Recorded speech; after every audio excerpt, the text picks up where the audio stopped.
Drinking tap water, only eating instant ramen noodles, or cutting open the toothpaste tube to scrape out the last bits. These are a few absurd tips that can certainly save you a few dollars, but they're not the biggest money pits that cost us the big bucks in life.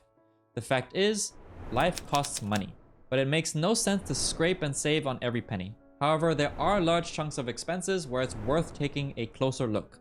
That's why in this video, we're going to take a look at the 7 biggest money pits in life. Have fun with the video. My name's Sean, and here on the channel, I explain different financial products, helpful strategy, and insights that the financial world has to offer. In today's video, we're going to look at some of the big money pits that you should take a closer look at in your life to make sure you're not burning thousands of dollars. First of all, this list is of course not complete. There are definitely other points that could be added. This depends of course on your own respective life situation. Secondly, this is not a guide to frugal living or minimizing costs. If you want to build wealth in the long term, you shouldn't just look at costs, but more importantly, have a high savings rate, invest, and increase your income regularly if possible. That's a much better way to build wealth than just always reducing costs. Nevertheless, as mentioned in the beginning, life costs money. Now, let's take a look at the biggest money pits. Point number 1 is the ever popular insurance. If we take a look at places like Germany, the German Insurance Association says every citizen has an average of 6 insurance policies. That's a lot of contracts that cause significant costs every month or once a year. For this reason, it makes sense to take a closer look at your insurance portfolio, both for property insurance and above all for retirement provision insurance, because the following guiding principle applies to insurance. Only what poses an existential threat should be insured. This means you should only insure what could ruin you in a bad event. For example, if you inflict personal injury where you have to pay compensation for years or decades, it can lead to personal bankruptcy. Such damage can be covered by liability insurance. Another important insurance is occupational disability insurance. These are definitely insurances that you do need. Now, on the other hand, there are also very unnecessary insurances. If damage occurs here, it is not life-threatening. And here I'm thinking of baggage insurance, cell phone insurance, or glass breakage insurance. All 3 insurances mentioned are not securing your fundamental existence, and in the event of damage, you can also bear the cost yourself if necessary. For this reason, you should firstly separate yourself from overpriced insurance policies. Secondly, compare insurance policies regularly with each other. And thirdly, seek professional help with the really important insurance policies. For example, from fee-based advisors or trustworthy brokers who offer net tariffs, i.e. tariffs without commission. You then pay the advisors for the consulting services or have a conventional insurance broker compare different offers for you. We have already shown you in this video which insurances are important and which you can safely save yourself.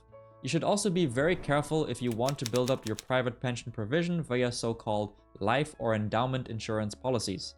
These are usually very expensive and nowadays hardly give you any returns. The second point is currently running tariffs and subscriptions. Everyone knows what I'm talking about here. You just relax on a Saturday or a Sunday and you're walking down a shopping street and a young salesperson approaches you with a big smile and wants to sell you a magazine, a donation membership, or another subscription. They set you up with these subscriptions quickly, but the problem is that they often run much longer than what we actually use them for. For this reason, you should regularly look at your bank account and check what's still draining your account. If they no longer fit, it makes sense to stop these subscriptions or look for comparable offers and use the money elsewhere. Here is a small list from our brainstorming of subscriptions that you might want to take a look at. First, and probably the most controversial, of course, the gym. How often have we told ourselves to become more athletic and register at the beginning of the year or during a big life event such as moving to a new city or going through a breakup? In these cases, we should be a bit critical of ourselves and think about whether it makes sense to have the gym subscription and pay monthly, but end up only going once a month or every 3 months. It might make more sense to change the membership and pay for each individual visit. Of course, I'm a big fan of sports and the gym, and everyone really should be doing exercise multiple times a week, but I know so many people who themselves know they're not going consistently at all, but are still just throwing away this money, so that's why I'm mentioning it. Other points are magazines or newspapers. Do you actually still read them? Subscribed apps. There are many apps that you may have subscribed to through the Apple Store or Google Play and that are then paid annually. Do you even use these apps anymore? Other digital memberships are Spotify, Netflix, or other streaming services. For example, I still have Audible running, even though I wanted to cancel it a long time ago. I'm a big fan of audiobooks, but now I have so many credits that I could almost get 10 books. This means I should probably pause my membership first. Other examples are club fees for old sports clubs that you no longer actively participate in, or travel companions such as train cards, which unfortunately renews itself every year and you often miss the cancellation deadline. In addition to subscriptions, there are also contracts and tariffs that should be checked regularly. This includes, for example, the mobile phone contract. Can I possibly get more performance or pay less for the same performance? The same applies to electricity and gas tariffs. You have the option of switching it once a year, so it's worth comparing. Now, let's move on to money sucker number 3, the car. Here you're losing money in up to 3 different ways. The first big way is the loss in value, or depreciation. The loss in value is almost 50% in the first 3 years of a new car. The second way is operating and maintenance costs, which includes fuel costs, insurance costs, government vehicle safety costs, repair costs, parking costs, and so on. The third way to lose money with your car is to not pay for the car in cash, but to lease it or buy it on credit. Here, you're paying for the additional financing costs. So here, you should really carefully consider how much your mobility is worth to you, or how much money you want to put into a car. Ideally, you should be making this decision rationally and not emotionally. One tip to save money on a car is to buy a used car, for example. Here, most of the depreciation or loss in value is already behind you. Or to think about alternatives such as public transport or car sharing if the area you live in offers it. Then you only pay for the car when you actually use it. Again, this is not a guide to hardcore frugalism. We just want to highlight the biggest cost blocks, and then you can decide for yourself whether and where you want to optimize. Point number 4 is about addictions. Addictions can be, for example, alcohol or nicotine addiction. Smoking has become more and more expensive in recent decades, as politically intended. Anyone who smokes a pack of cigarettes every day from today and does this for 40 years will spend at least $100,000 on their addiction. If the money were instead invested regularly at 9%, you would end up with over $900,000 in capital. Now, I'm sure someone is going to comment, I'm a non-smoker and I still don't have $900,000. Of course, this investment is hypothetical, but it shows that addictions can really cost a lot of money. But one addiction that will help you get a lot of money is the financial learning addiction, which can be achieved by hitting that subscribe button and staying tuned for more of my videos. Let's move on to point number 5, which I'm pretty confident is familiar to a lot of you watching this and from which probably hardly anyone is protected. Impulse purchases. Research has found that we are particularly prone to impulse buying when we are emotionally somewhat unstable or tired and find it difficult to make decisions. I know this from my own experience, for example, from friends who are doctors who had a night shift in the hospital. After 24 hours in the hospital, they come to the end of their shift and first buy something that they wouldn't have treated themselves to normally. The same I've seen with friends after long shifts in investment banking or consulting. With a friend of mine, it was a flat screen TV for his own bedroom, even though he never actually watches anything and his flat already had a nice TV in the living room. A pretty amusing purchase for our whole friend group, who all crammed into his bed so we could watch Ratatouille. You can certainly treat yourself to such impulse purchases from time to time, but they shouldn't pile up. You should think about mechanisms for yourself on how to reduce impulse purchases. For example, it can make sense to think about it beforehand when shopping and write a kind of shopping list. It also helps to keep a cooling off period of at least 1 day, ideally even 30 days, to really consider whether you actually need and still want the thing you want to buy. If you still think about this item after several days or weeks, then it may be a worthwhile investment for your own well-being.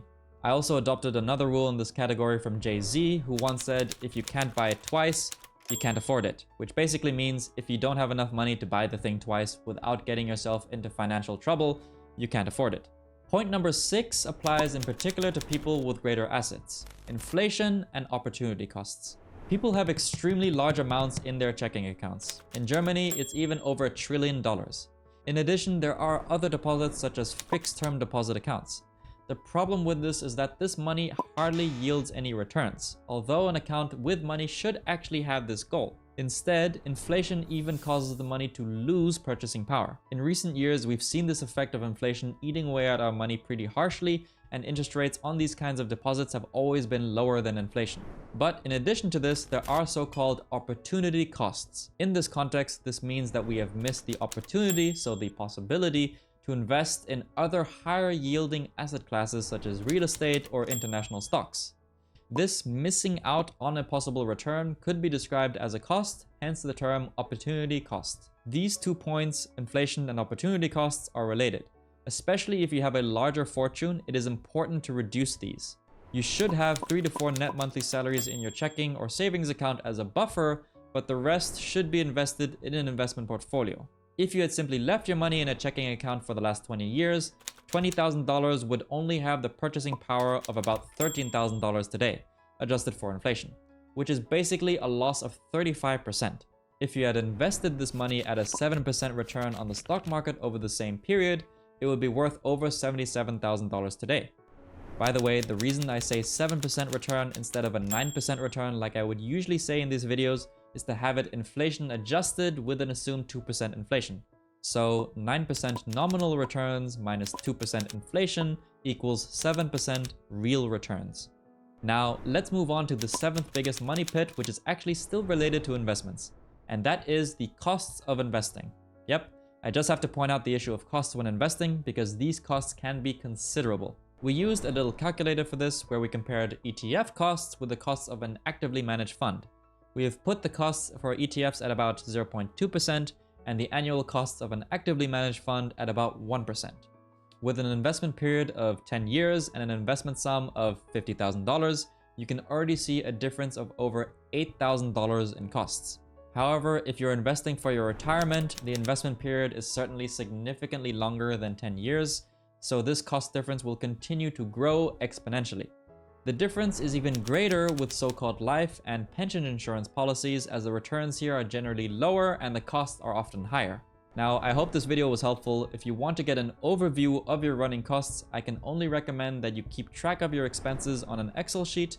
There are many resources out there for budgeting that can help you with this, and we'll link an Excel template for you in the description. Just do this for a short period of time. 3 months can be enough to find out what you actually spend your money on. It is also important to mention that these are not tips to get rich quick. To really build wealth, you need to set the highest possible savings rate and make sure you increase your income regularly, either through pay increases at your main job or starting a side hustle or business. Then you should also invest the money that you put aside. You won't achieve real wealth through cost reductions alone. If you have any big costs we didn't include in the list or tricks you know how to reduce those costs, post them in the comments below. I'm pretty curious. And if you enjoyed this video, then you might want to check out this video over here, which is about why the first 100,000 are so hard to achieve, but so much easier afterwards, which I also have linked in the description below. Thanks so much for watching, have a great day, and I'll see you in the next video.